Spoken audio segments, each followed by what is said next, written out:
Affaire des assistants parlementaires des députés européens du Front National devenu le Rassemblement National.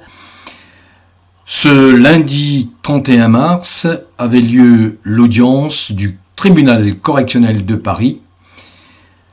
Les juges ont tranché et ont décidé de condamner Marine Le Pen à 5 ans d'inéligibilité avec exécution immédiate, sans possibilité de recours, y compris en cas d'appel,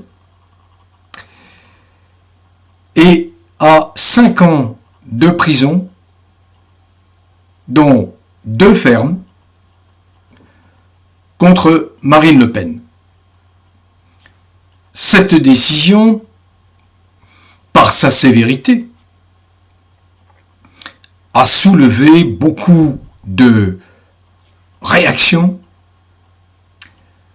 a suscité des soutiens, notamment à l'étranger, soutien à Marine Le Pen, car beaucoup de dirigeants, de chefs de file, de partis ou de gouvernements étrangers voient dans cette décision judiciaire française une décision politique. À entendre bien évidemment tous les merdias du système, ça n'est que justice. Les tenants de ce système ne cachent pas leur plaisir d'empêcher Marine Le Pen de se présenter à l'élection présidentielle de 2027. Ils sont d'autant plus satisfaits que un récent sondage donne Marine Le Pen en tête en 2027 avec, je crois, plus de 37% d'intention de vote. Alors cette situation singulière pose plusieurs questions, mais avant d'aller un peu plus avant dans mon commentaire, je n'aurais pas la prétention de dire analyse, je voudrais rappeler le fond de cette affaire et dire d'emblée que le Rassemblement National, ex-Front National, n'est pas le seul à qui on a reproché de ne pas avoir respecté les règles. Le MoDem est en cause, le MoDem du Premier ministre, qui attend toujours d'être convoqué par la Cour d'appel, puisqu'on lui reproche peu ou prou la même chose que ce que l'on reproche au Rassemblement National. Je vais y venir. Et également la France Insoumise. Donc on constate que, à l'origine, ce sont des partis d'opposition, puisque Bayrou était alors encore un chef de file de l'opposition, mais on constate que ce sont seulement ces partis d'opposition qui sont visés par ces procédures judiciaires leur reprochant d'avoir détourné des fonds. Alors que s'est-il passé? En quelques mots. Eh bien, les faits remontent à... les faits vont de 2004 à 2016. Et l'événement déclencheur, c'est l'apparition de députés européens en 2014. 2014, le Rassemblement National arrive en tête des élections européennes et il obtient 23 sièges. 23 eurodéputés. C'est une aubaine pour le parti de Marine Le Pen. Mais surviennent assez rapidement des accusations contre le Rassemblement national. Il lui est reproché d'avoir utilisé des indemnités versées par le Parlement européen aux députés pour financer les salaires d'employés du Front National, devenu plus tard le Rassemblement National. Voilà le fond de cette affaire. Et on reproche peu ou prou la même chose au MoDem et à Mélenchon, la France Insoumise. Après plus de 10 ans d'enquête, Marine Le Pen a été plusieurs fois convoquée par le juge d'instruction, mais c'est à partir de 2024 que la procédure s'accélère. En 2014, le Front National était passé de 3 à 23 députés européens. C'était un signal que ce parti politique, dit d'extrême droite, attirait de plus en plus d'électeurs et de ce fait devenait très dangereux pour le système.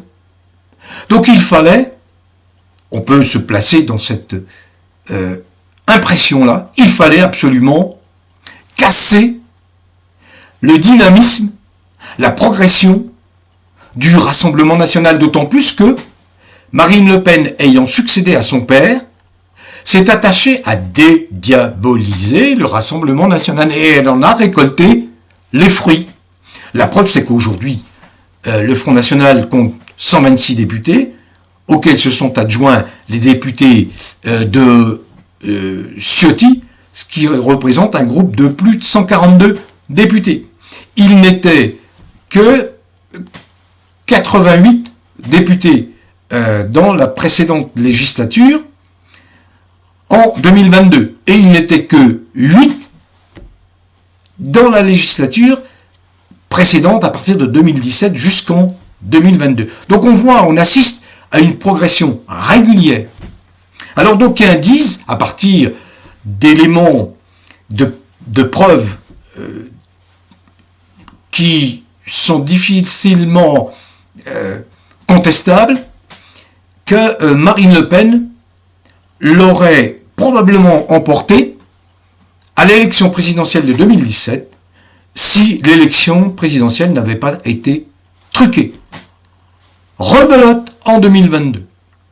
D'aucuns disent, oui, mais Marine Le Pen ne semble pas vouloir exercer le pouvoir, parce qu'elle ne peut pas ne pas être au courant de ces fraudes, et en 2017, à propos de l'élection présidentielle, et en 2022. Toujours est-il que elle se trouve aujourd'hui confrontée à une décision judiciaire lourde, dure, sévère. Je ne vais pas commenter l'aspect juridique de cette décision judiciaire, sauf que on peut quand même considérer une chose du point de vue de la démocratie. Ce sont des faits qui remontent à 2004-2016. 10 ans de procédure. Accélération du processus depuis que Macron est en place. Macron qui bénéficie de la complaisance de tous les partis politiques de gauche, France Insoumise comprise. Ne leur en déplaise, France Insoumise comprise, puisqu'ils ont permis, grâce ou surtout à cause à ce front républicain, à Macron, de sauver sa peau aux dernières élections législatives, notamment de 2024. Donc, quelle est la légitimité? Je ne me place pas dans une explication ou analyse juridique technique, mais voyons. Quelle est la légitimité d'une décision prise dans de telles conditions? Je viens de résumer l'affaire. Certes, il y a des lois, mais ces lois, je renvoie à Montesquieu, Est-ce qu'une loi est juste parce qu'elle a été votée par un Parlement qui avait des intentions douteuses? Est-ce que cette loi est juste? Non. Une loi est juste à partir du moment où elle est acceptée par l'unanimité, la quasi-unanimité du peuple. Donc là, en l'état, Marine Le Pen a failli être élue présidente de la République en 2017 et rebelote en 2022. Ça affole, comme aurait dit son père, l'establishment.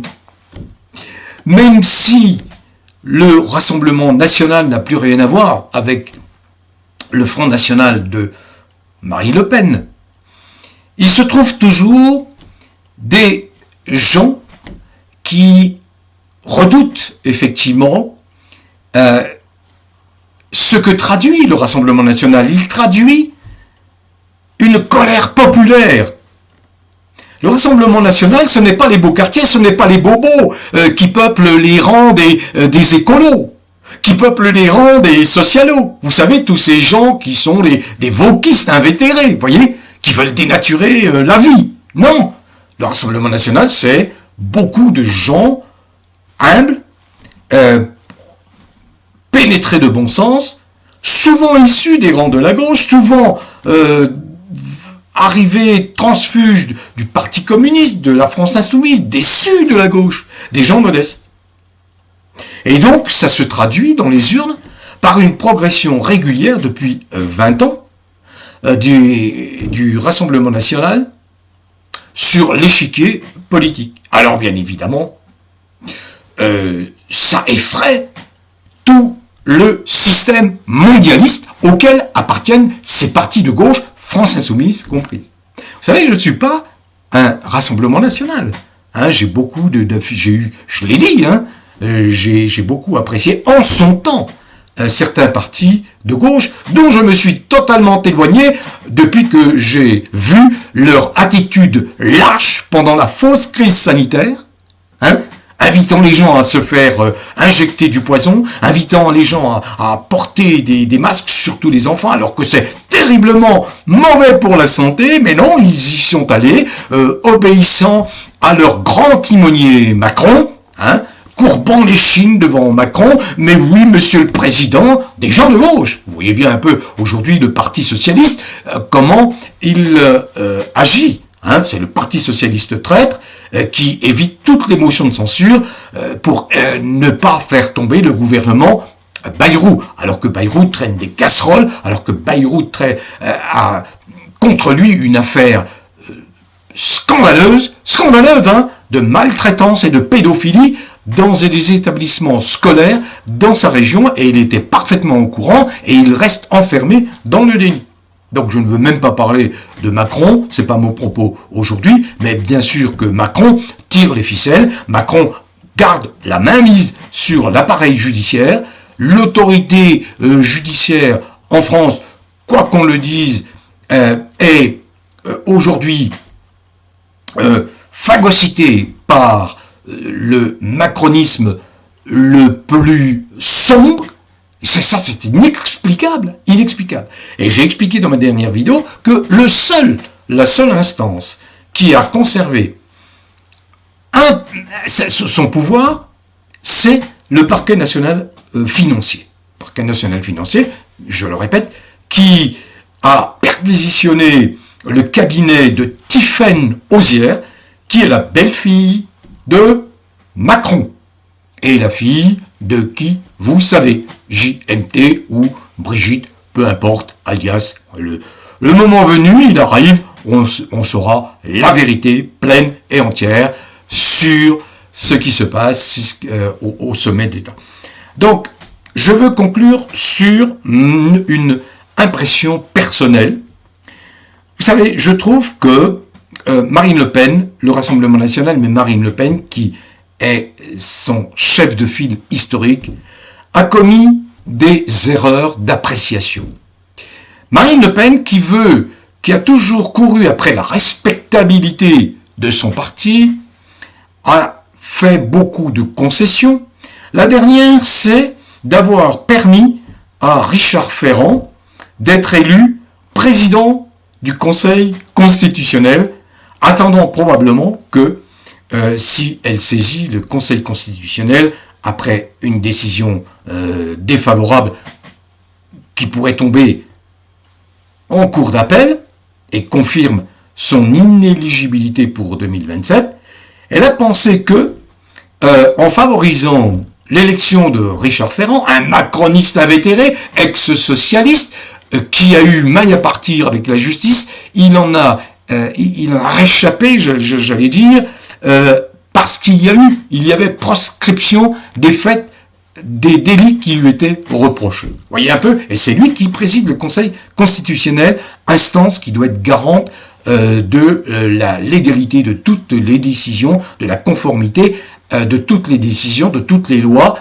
conformité à la Constitution. Donc, vous voyez, à vouloir être trop gentil, à essayer d'entrer dans les compromis, pour attendre un retour de la part des gens à qui on attribue un pouvoir. C'est une très mauvaise analyse politique. Elle aurait mieux fait, comme aurait dit Juppé en son temps, mieux fait de rester droite dans ses bottes, ce qu'aurait probablement fait Jean-Marie Le Pen, droite dans ses bottes. Et, au lieu de tergiverser, notamment à l'Assemblée nationale, lorsque, par exemple, la France insoumise, que je félicite, grâce à Antoine Léaumont, un député remarquable, a engagé une procédure de destitution, mais à l'intérieur de la Chambre des députés, pas à l'extérieur. Donc, c'était le cadre, en vertu de l'article 68 de la Constitution.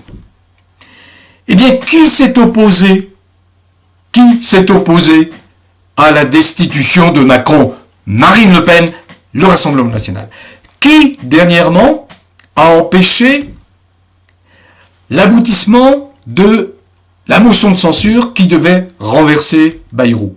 Le Rassemblement national et les socialistes. Ah bien, mais bon, les socialistes, on les a bien identifiés, planches pourries, des types qui sont des cupides, qui prétendent être là pour défendre les modestes, et en réalité, c'est des bobos, c'est des petits milieux, ils sont dans les affaires, etc., comme les faux écolos.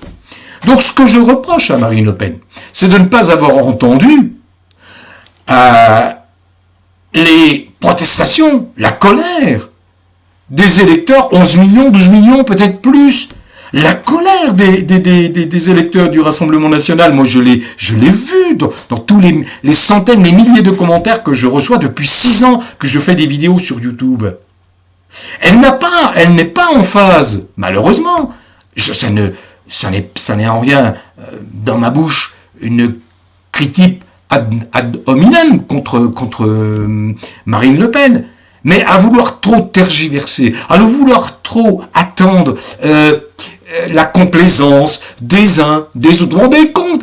Sur un merdia, pour ne pas le citer TF1, ou d'autres même, les journalopes sont là en lui disant « Mais vous pourriez également demander au président de la République, demander à M.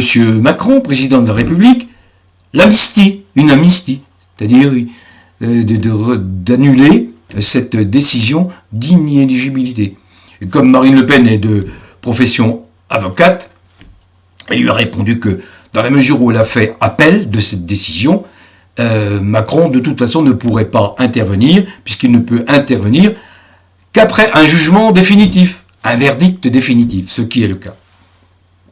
Donc je conclus là-dessus en disant, écoutez, le Rassemblement national, vous savez maintenant à qui vous avez affaire, soit vous endossez définitivement la veste, le costume, l'armure de l'opposant ferme, déterminé, qui ne s'en laissera plus compter et qui va renverser le fou allié pour nous éviter la guerre en France, soit vous continuez dans la compromission et dans cette hypothèse, vous continuerez à perdre des élections et il n'est pas certain que, y compris un Bardella qui probablement se trouve dauphin, qui va se trouver dauphin de fait, qui piaffe probablement dans la coulisse d'apparaître sous les grands projecteurs présidentiels, le projecteur présidentiel, eh bien, vous ne pourrez pas, en dépit de l'ambition du dauphin, que tout le monde gratifie, que tout le monde met en lumière, en exergue actuellement, après la parution de son livre, etc., vous ne pourrez pas empêcher sa défaite. Parce que les gens qui votent pour vous seront très amers. Ils vivent déjà cette amertume. Parce qu'ils se sentent cocufiés par le Rassemblement national, comme beaucoup de gens qui ont voté pour la France insoumise se sentent cocufiés. Après avoir vu que la France insoumise était favorable au transgenrisme.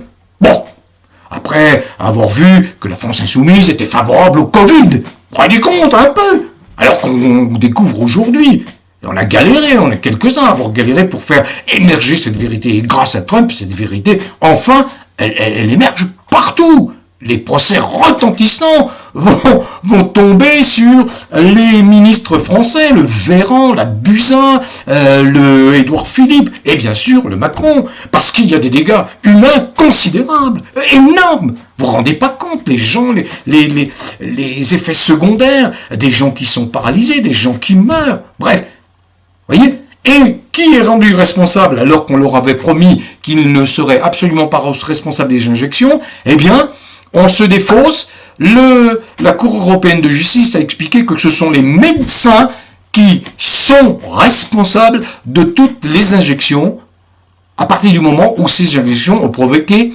des réactions délétères sur le plan de la santé. Alors que Macron avait dit aux médecins, par la voix de Véran, par la voix de ces gens-là, sans vergogne, non, vous n'assumerez aucune responsabilité en cas d'effet secondaire grave. Eh bien non, les médecins, vous allez être poursuivis, comme le personnel soignant, les infirmières, qui ont été très zélés à suivre des